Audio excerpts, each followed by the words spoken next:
সুপ্রভাত। আবার চলে এলাম সকলের সামনে আমাদের রান্নাঘরে।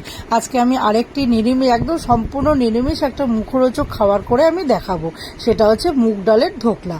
এটা তৈরি করতে লাগবে ভেজানো মুগ ডাল, লাগবে পাতিলেবুর রস, ইনো, টমেটো, শুকনো লঙ্কা, তারপরে পাকা তেঁতুল ভেজানো, কারি পাতা, সর্ষে, নারকেল কোড়া, হিং আর নুন, চিনি আর একটু হলুদ। আমি প্রথমে এই ধোকলার আমি চাটনিটা করে নেব। সেটা টমেটো, শুকনো লঙ্কা আর তার মধ্যে যে পাকা তেঁতুলটা ভিজিয়ে রেখেছি সেই তেঁতুলের জলটাকে আমি ওর মধ্যে দিয়ে ভালো করে পেস্ট করে নেব। নিয়ে এবার কড়াইতে সর্ষের তেল দিয়ে তার মধ্যে সর্ষে ফোড়ন দিয়ে এবার ওই মশলা পেস্টটা যেটা করেছি টমেটো সেটাকে দিয়ে দেব। দিয়ে তার মধ্যে একটু পরিমাণ মতো একটু নুন আর একটু হলুদ আর একটু চিনি দেবো, যেহেতু এটা চাটনি হবে। এবার ভালো করে এটাকে ফুটিয়ে নিয়ে ফোটাতে ফোটে যখন একটু টেনে আসবে তখন ওই চাটনিটাকে নামিয়ে রেখে দেব। এবার আমি ধোকলার মশলাটাকে করব আগে। এবার ভেজানো মুগ ডালটাকে মিক্সির বাটিতে নিয়ে ভালো করে ওটাকে আমি পেস্ট করে নেব।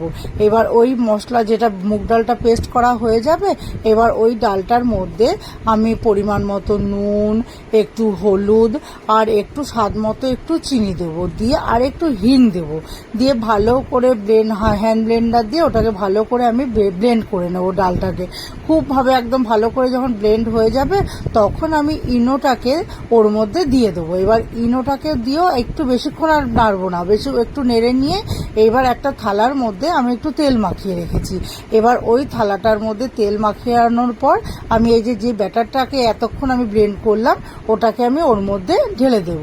দিয়ে ভালো করে একটু সমান করে একটুখানি থালাটাকে দু সাইড দিয়ে একটু থপথপ করে আওয়াজ করে নিয়ে একটু সুন্দর করে সমান করে নেব। নিয়ে এবার কড়াইতে জল দিয়ে তার মধ্যে একটা স্ট্যান্ড বসিয়ে দেবো। দিয়ে আমি ওই যেটা ডালটাকে ঢেলেছি সেই থালাটাকে আমি ওর মধ্যে বসিয়ে দেবো।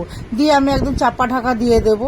দিয়ে মোটামুটি 15-20 মিনিট পর আমি এবার ঢাকাটাকে সরিয়ে দেখে নেব একটু হাত দিয়ে যে হাতে আর ওটাকে ব্যাটারটা লাগছে কিনা।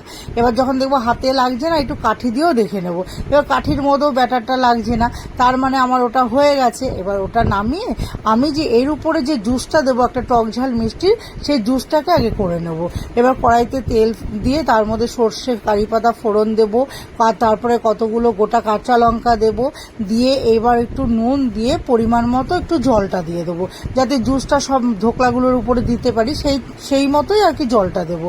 দিয়ে এইবার যখন ফুটে উঠবে এর মধ্যে চিনি দেবো আর পাতিলেবুর রসটাকে দিয়ে দেবো।